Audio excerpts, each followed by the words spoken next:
BJP सांसद के बोल, पहले डिंपल मुस्कुराई, फिर कह दी चुपती हुई बात। मोदी के सांसद के बार पर सोनिया हैरान हुई, लेकिन डिंपल तो मुस्कुराने के बाद मोदी से लेकर बीजेपी को दे दी चेतावनी।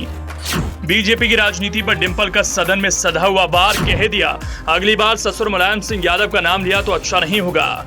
एक तस्वीर ये है और एक तस्वीर ये भी है। एक तस्वीर में मुस्कुराहट है तो दूसरी तस्वीर में हैरानी। ये दो तरह की तस्वीरें दो तरह की कहानी बयां कर रहे हैं। नए संसद भवन में लोकसभा में माहौल झारखंड के गोड्डा से बीजेपी सांसद निशिकांत दुबे ने बनाया। महिला आरक्षण बिल के नाम पर कांग्रेस की पूर्व अध्यक्ष और सांसद सोनिया गांधी को घेरा। तभी संसद में कैमरे दोनों के हाव भाव को अपने लेंस की जद में ले रहे थे और तस्वीर कुछ इस तरह की बन गई। आखिर में बीजेपी सांसद निशिकांत दुबे ने क्या कहा कि सपा सांसद डिंपल यादव हंसने लगी, मुस्कुराने के लिए मजबूर हो गईं। क्या डिंपल निशिकांत दुबे की बातों को सुनकर हंस रही थी या फिर उनकी बातों को इग्नोर कर उनके बगल में बैठे सांसद की बातों पर वो हंस रही थी? कुछ तो ऐसी बात हुई होगी जिसकी वजह से ऐसा माहौल बना। लेकिन सबसे हैरानी वाला एक्सप्रेशन तो सोनिया गांधी का देखने को मिला। जैसे जैसे निशिकांत दुबे अपने शब्दों के कारवा को महिला आरक्षण बिल के मुद्दे को लेकर बढ़ा रहे थे, कांग्रेस सांसद सोनिया गांधी के चेहरे के हाव भाव बदलते गए। लेकिन जब सपा सांसद डिंपल यादव की बारी आई तो उन्होंने निशिकांत दुबे को ऐसी चुपती हुई बात कह दी कि शायद ही अब वो इस बात को दोबारा कह पाएंगे जिसका कनेक्शन डिंपल और अखिलेश के साथ गहरा है। डिंपल ने निशिकांत दुबे को क्या करारा जवाब दिया उसके बारे में बताएंगे, लेकिन निशिकांत दुबे ने ऐसा क्या कहा जिसकी गवाह ये दो तस्वीरें बनी, सुनिए। यही वी नारायण स्वामी बिल को पेश कर रहे थे। समाजवादी पार्टी के यशवीर सिंह, शेड्यूल कास्ट थे सर, ये कहते अधिकार की बात, शेड्यूल कास्ट शेड्यूल ट्राइब की बात करते हैं सर।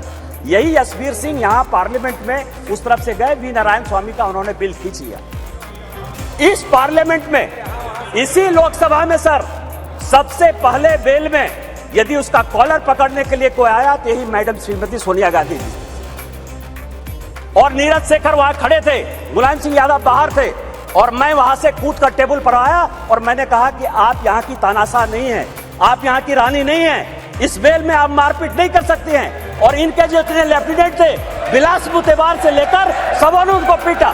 ये दोनों घटनाएं जो है, चाहे महिला रिजर्वेशन का हो चाहे ये प्रमोशन रिजर्वेशन का हो, ये पार्लियामेंट है सर, सबको सत्य बोलना चाहिए।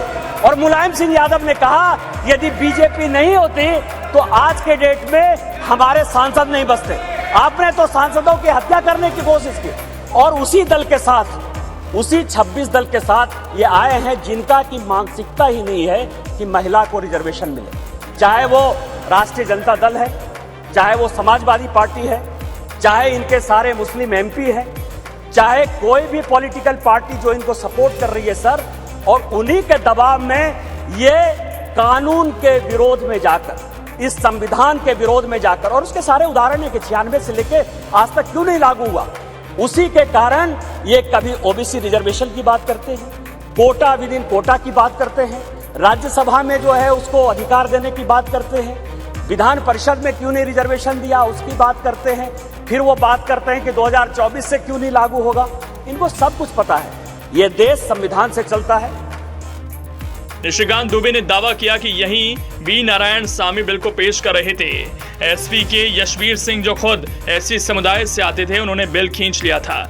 इसी लोकसभा में सबसे पहले बिल में उनका कोई कॉलर पकड़ने आया तो यही सोनिया गांधी थी। यहाँ नीरज शेखर खड़े थे, मुलायम सिंह यादव बाहर थे। मैं वहां से कूदकर टेबल पर आया और मैंने कहा सोनिया आप यहाँ की तानाशाह नहीं है, रानी नहीं है, इस वेल में मारपीट नहीं कर सकते। बिलास मुत्तेवार ने उनको पीटा। मुलायम सिंह यादव ने इस घटना के बाद कहा कि यदि बीजेपी नहीं होती तो आज के डेट में हमारे सांसद नहीं बचते। मुलायम की तारीफ पर डिंपल यादव गदगद होती नजर आई तो कांग्रेस सांसद सोनिया गांधी हैरान और हताश हो गईं।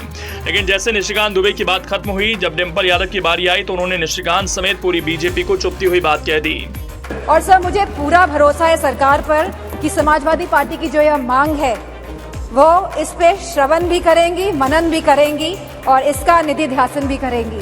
सर मुझे पूरी उम्मीद है कि हमारी पिछड़ा वर्ग महिलाओं जो बहुत पिछड़ी हैं, जिनकी आप समझ नहीं सकते कितनी वो पिछड़ेपन से गुजर रही हैं, जैसे निशिकांत दुबे जी ने कहा था वो महिलाओं का दर्द समझते हैं, तो उनको पिछड़ी महिलाओं का भी दर्द समझना होगा।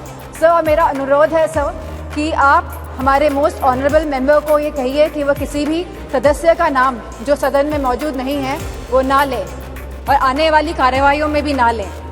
सर इन्हीं शब्दों के साथ सर समाजवादी पार्टी की मांग को मैं दोहराते हुए कि पिछड़ा वर्ग की महिलाएं, अल्पसंख्यक महिलाएं और SC/ST महिलाओं को भी आरक्षण मिलना चाहिए। मैं अपनी बात को समाप्त करती हूँ। डिंपल बीजेपी के वरिष्ठ सांसदों को कह रही हैं, मोदी से लेकर शाह को चेता रही हैं। आज आपके सांसद ने मुलायम का जिक्र कर दिया, आइंदा से उनका नाम न लेना, मुलायम के नाम का इस्तेमाल अपनी सियासत के लिए नहीं करना। एक तरह से डिंपल ने सीधा संदेश दिया, अगर फिर से उनके ससुर और सपा के संस्थापक मुलायम सिंह यादव का नाम लिया तो ठीक नहीं होगा।